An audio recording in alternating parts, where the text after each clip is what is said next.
আমি হলাম জাদুকর নার্স, ম্যাজিক করে বাচ্চা দুটোর কালার চেঞ্জ করে ফেলি। যাও নার্স, ফলগুলো বাড়ি নিয়ে যাও। কিরণমালা, এই দেখো তোমার একটা লাল বাচ্চা হয়েছে। কটকটি, এই নাও তোমার সাদা বাচ্চা। ছোট্ট সোনা, এই দেখো আমাদের গাড়ি আছে, আমরা গাড়িতে করে বাড়ি চলে যাই। আমাদের এই ভাঙা ভ্যানটি রয়েছে, আমরা ভ্যানে করে বাড়ি যাই, তারপর জমিতে চাষাবাদ করে অনেক বড় লোক হবো। মাম্মি চলো আমরা খুলনা নিউ মার্কেট থেকে ঘুরে আসি। ওহো মাম্মি, আমি এগুলো খাবো না, আমি মাংস খাবো। আরে এই ছোট্ট ছেলেটা তো বজ্জাত হয়েছে কেন, সব নষ্ট করে ফেলছে। মাম্মি ঘুমাচ্ছে, তাড়াতাড়ি চুলগুলো কেটে ফেলি। আরে আমার চুলগুলো কেটে ফেললো কে?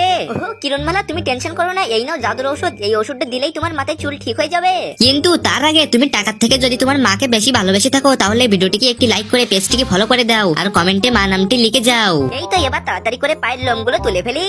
আমিও গায়ের লোমনাশক মেখে ফেলেছি, এবার মাম্মি আমাকে চিনতে পারবে, তারপর আমি আমার আসল মায়ের কাছে ফিরে যেতে পারবো। মাম্মি তাড়াতাড়ি আসো। ম্যাও ছোট্ট সোনা, এই নাও জাদুর ওষুধ, তোমার গায়ে দিয়ে দিলাম, এখন তোমার লোম ঠিক হয়ে যাবে। আরে এটা কার বাচ্চা? তাড়াতাড়ি হসপিটালে সিসিটিভি ফুটেজটা দেখে ফেলি। শয়তান নার্স, আমি তোমাকে ধরে ফেলেছি, এবার তোমাকে উত্তম মধ্যম ধরাই দেবো। কটকটি, শয়তান নার্স আমাদের বাচ্চা চেঞ্জ করে দিয়েছিল, দাঁড়াও আমি এক্ষুনি জাদুর ওষুধ দিয়ে ওদেরকে ঠিক করে দিচ্ছি। এই তো আমি আমার আসল সোনাকে পেয়ে গেছি, চলো সোনা বাড়িতে যাই, আর তোমার বন্ধুদের ভিডিওটিকে লাইক করতে বলো।